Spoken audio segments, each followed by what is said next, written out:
when someone would walk in the older days, and when I watch new athletes come through here today, they're much more light and relaxed. Maybe it's the times. In the older days, let's say in the old school days, I would sit actually and think all day about one particular lift I was going to try that afternoon. And by the time I got to it that afternoon, I had done it 100 times in my head. And whether I was physically capable or not to do it, I was going to do it or die. It was to that level of involvement. And I think when I would walk into a gym, I would look at the other people in there, and they had that look that maybe in a film like Rocky, when he walked into an old gym, the look on their eyes, it was not hard, it was not hungry, but it was a combination, maybe not just mean or tough, but it was a look that I've been so tuned to see. I don't care what the person does lifting. I could take one look at them and say, that's the guy you better watch out for, or that's the guy that's going to squat that world's record.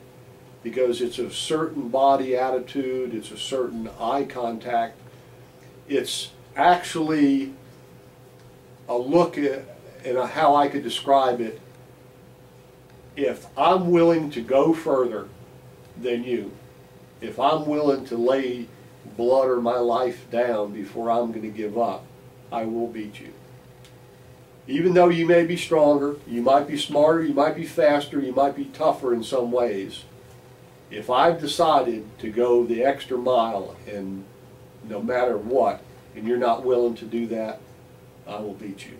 And I've seen a lot more of that in the younger day. I see 6'8", 320-pound high school kids come walking in here, and some of them are just waking up to life, and they're big old guys that no one would even mess with, and they never had a fight for anything, and they always have food on the table. Mama drives them here to work out. They don't have to walk 5 miles to the Y, you know. It's handed to them, and whether they appreciate it or not, I don't know. But it's the look on their face when they hit that door, and they don't have to walk around like a bad guy all the time. But when it's time to train, I'm a different person.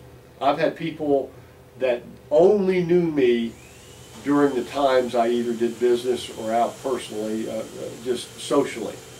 And then they happen to come in one day in the gym and see me lift, and they go, "You're not the same person." I don't mean to be the same person. There's a time for everything, and that time for lifting is different.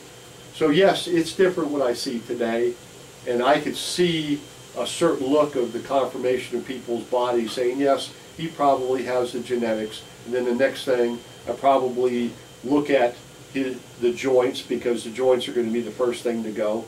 So if he has the general body conformation, the height and whatnot, if he has the right looking joints, if his hips are confirmed in the right way, knowing that there's speed production available in his body, and then he turns around and looks at me like, I'm going to do this, I'm here for this, that's a very dangerous person. That's the guy that you're going to see playing on Sunday in a professional game eventually. Or a guy I had come to me that used to show up in his pajamas to work out, because he wasn't going to miss a workout for anything. He'd stay up and study all night and didn't have time enough to change, but he'd show up in whatever he was wearing, and he had that look on his face. And I said, nothing is going to stop this kid from being great. And he was.